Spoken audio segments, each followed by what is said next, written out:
Representatives and invited guests.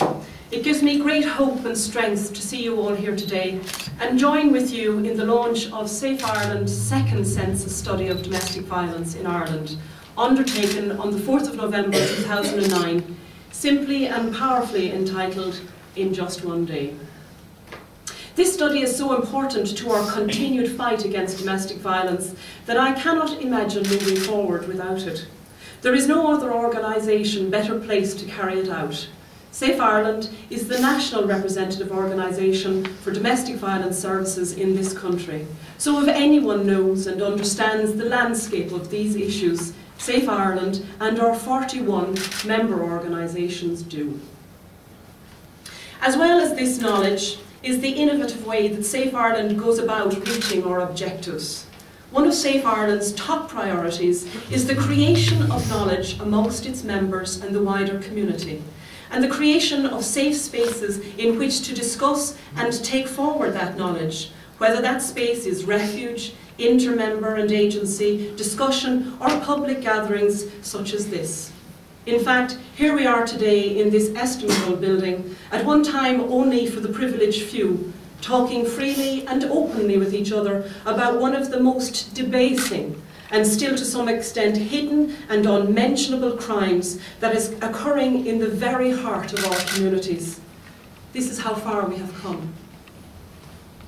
So first of all, a thank you to everyone involved in putting this study together, for tirelessly pursuing the discourse of this subject, a subject that we all know and believe wholeheartedly will wither under the spotlight of openness, disclosure and knowledge. And we have to believe in this, because to think otherwise is to give credence to the very act of demeaning humanity. It's a well-worn but apt statement that knowledge is power. Knowledge is also, it says in the dictionary, either already in a person's mind or something known by people generally. We would like the latter. We would like it to be known by people generally that domestic violence will not be tolerated, and that the generation after generation pattern that has precipitated hundreds of women leaving their homes will be overturned. We would like a new pattern for family and social behaviour, one that does not support the gender inequality that is at the heart of this calculated and cruel behaviour of some men towards women. In Just One Day plays its part in helping us towards this goal. I have not yet mentioned what is at the heart of this knowledge I talk about, and perhaps this is symptomatic of the difficulty of the subject and how we as a society cover it with layers of rhetoric. We need to guard against this as much as we can. In just one day is the hard facts we need, so that we can avoid the hypothesizing that is actually only that, hypothesizing.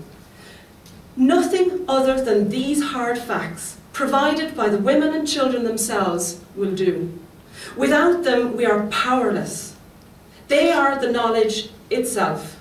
And as if they had not gone through enough, we know they are the key to helping us stop this continuing shame on our society.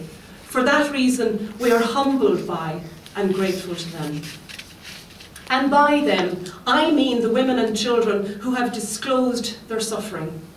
On the 4th of November 2009, this was 184 women who phoned our helplines. 368 women and 291 children who were accommodated or received support from one of our domestic violence services. 11 women and their 16 children admitted to refuge. 6 women who came to us but could not be accommodated in refuge at that time. I want to go back to the 368 women and the 291 children for a moment. Our study tells us that of these 368 women, 92 were accommodated in refuge and 90 were in transitional housing. And of the 291 children, 154 were accommodated in refuge with their mothers and 94 were in transitional housing.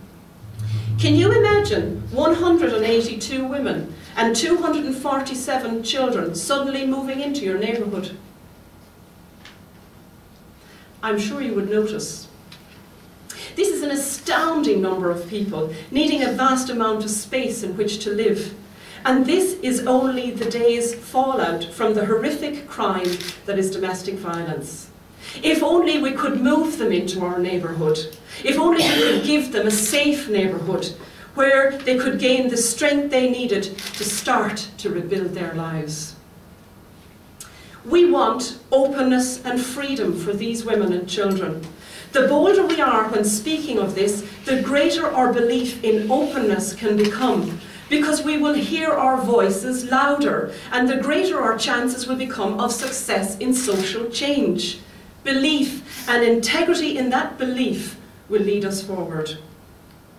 I would like to read from her story a quote by Alice Miller, who tells us, "The truth about our childhood is stored up in our body, and although we can repress it, we can never alter it, and it will not stop tormenting us until we stop evading the truth.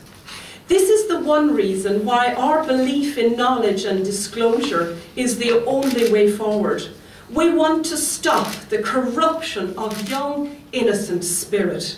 We don't want our children carrying the heavy burden of silence into our and society's future.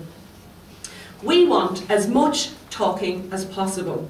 Where there is talking, silence is eradicated. Where there is disclosure, secrecy and invisibility for this crime is banished. Those suffering from domestic violence in this country who have spoken to us already have furthered our talking and enabled us to reply. So what will this reply do now? As well as now having official government communication on domestic violence, which gives us growing confidence and power in our discourse, we have a government agenda to be taken forward, working with CUSC, the HSC, the National Steering Committee on Violence Against Women, government and non-government organisations. We are coming together to make the conversation of domestic violence louder than it has ever been, to make the conversation of domestic violence louder, to reach into the darkest home where there may currently be silence, to let every suffering woman know that she can talk to us and we will listen. We will listen and respond. By listening and responding, Safe Ireland will continue to collect the foundation stones upon which a strategy for social change can be built. Without this vital recording of the facts, of what happened to hundreds of women and children on the 4th of November 2009 and how we helped or did not help them, we would still be in silence. And now more than ever before, the women and children of Ireland need us. The annual increase of 43% in the number of women accessing domestic violence services in Ireland is cause for horror. Let's think about this figure again. It means when you look out of your window at your neighbours' houses, 43% more of the homes are experiencing domestic violence to an extent that leads women to use our support services. It means that out of all your female friends and relatives, 43% more of them are experiencing domestic violence than they were in the year before. And these are only the women that we know about. It is absolutely essential that we carry on our work in supporting women and children in this country. We must continue to do everything in our power to end this crime. Every report, every study, every public launch, every campaign counts until we have a more open, more equally gendered and democratic power structure and a safer society. But we all know that there is so much more work to do. And although we work on this every day, glad that we have the opportunity to do so, it is with precious little pride that we think of those victims we have not yet been able to help, either because our refuges are full, our support workers have too long a list of clients, or, and this is what we need to focus on increasingly, because women have not yet been able to come forward. And as we said in our introduction, we probably don't remember what happened to us on Wednesday, the 4th of November 2009. But what we now know is that in just one day, many hundreds of women left their home seeking support and safety from domestic violence services and refuges throughout Ireland. We need to safeguard these services. The safer our spaces and the more we have, the better our chances of keeping the vulnerable and afraid off the register of risk, both of domestic violence and homelessness. So if we can't remember the 4th of November 2009, let us remember this day when we talked openly and freely about our plan for a safer Ireland. Thank you.